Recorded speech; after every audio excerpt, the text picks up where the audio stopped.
So let's talk about a few things that you need to know about your Jeep Gladiator.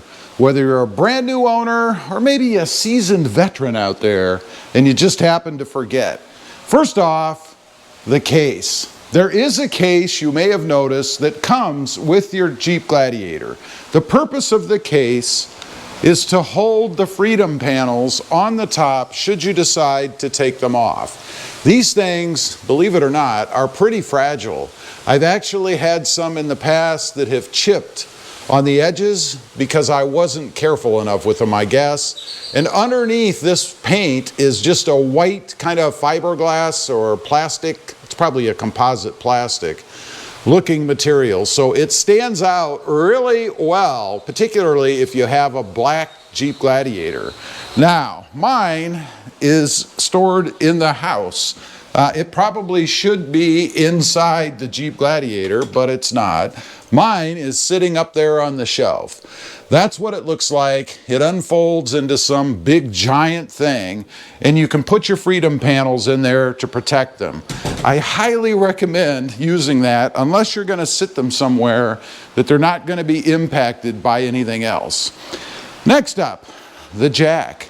Should you ever be unfortunate enough to have a flat tire and have to change it, you're going to want to know where the jack is, right?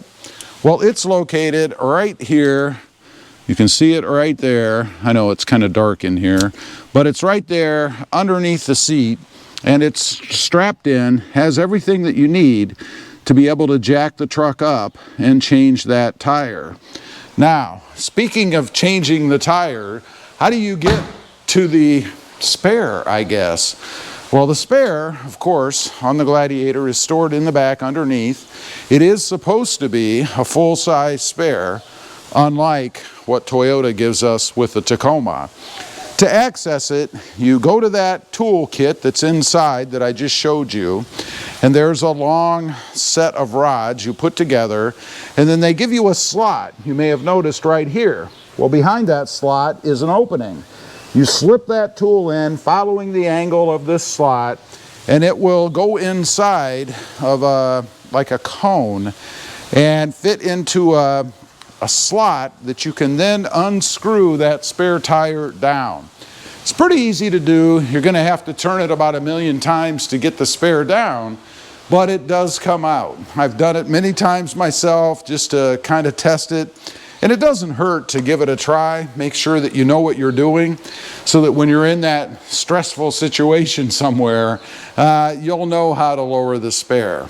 Now, speaking of tools, your Jeep should have come with a set of tools in a little case like this. Go ahead, pop that open, and you'll see a ratchet and some other fittings or tools, I guess, inside here, every one of which you can use to remove things in the Gladiator, primarily the top. Now, I have replaced this one in the past with a smaller ratchet because I find this is pretty long for the space that you have to be able to ratchet off the screws to take the top off. I've replaced that ratchet in every other Jeep I've had with this smaller version. Much easier to manipulate in the space that you have, and you won't find that you hit your hands on the side of the housing, I guess, inside the Gladiator while you're trying to remove the top. What about storage for all of those fasteners that you're going to remove that hold the top on? Well, Jeep's taking care of that as well. There are a ton of fasteners, well, maybe not a ton, but there are many, that are used to hold down the top. Most of them are behind things, and let's see if we can actually see one or a couple. There, you can see them right there, these black fasteners. They're all across the back and some on the sides. There's one over there on the side. They all come out. Now, the last thing you want to do is lose one of those because you didn't put it somewhere that you can keep track of it, right? So right here, again, under the seat, we have this panel that pulls off. Let's see if I can do that with one hand. Just grab the strap here and pull it off. And then you'll see there is a slotted tray, if you will, that pulls out. So you can go ahead, take that out. Let's get it out here in the light. And then stick all of your fasteners, and look how many holes there are. Those are how many fasteners potentially you might load this thing with if you're removing things from the Gladiator. Very handy. Fill this up as you take them off. Go ahead and stick it right back down here for safe and secure storage, I guess. That way, when you go to put your top back on, you're not going to be wondering where the fasteners are that you may have lost. Lastly, and this is kind of a functional thing that hopefully you'll never have to worry about, and that is a dead battery. What happens if you're somewhere and your battery dies in your remote or your fob? And I'm talking about the key fob, not the battery in the Jeep. If that dies, you're just out of luck. But you have your key fob here, and the battery has died in it. You jump in, it tells you on the screen that there's either no key detected or the battery's dead. I think it'll actually tell you the battery's dead. Well, it's pretty simple. You take your fob and put it right up against the push button start inside, and then push the button.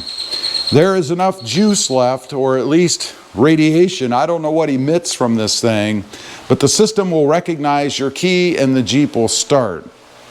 Very handy if you're ever anywhere that this thing happens to run out of power, if your batteries go dead. I know a lot of people out there will keep extra batteries inside the Jeep for the fob for fear that that's going to happen. But the problem with that is what happens when those batteries go dead, right? I mean, if you leave them inside, they're going to be exposed to high heat and possibly low temperatures, which are going to decrease the efficiency and maybe leave them dead as well. So just know, you can take your fob, put it right up against the push button, push the button, and it will start. Anyway, those are just a few things to know about the Jeep Gladiator. Again, if you're new to it, or maybe you've had one for a while and just have forgotten some of these things, I like to run through and kind of refresh myself once in a while as well, just so I know that when I'm in a situation that something like bad happens, I'll be able to get myself out of it. Leave a comment, let me know. Do you know about all these things or not? I'd just be curious. Thanks for watching. Stay safe out there. Bye.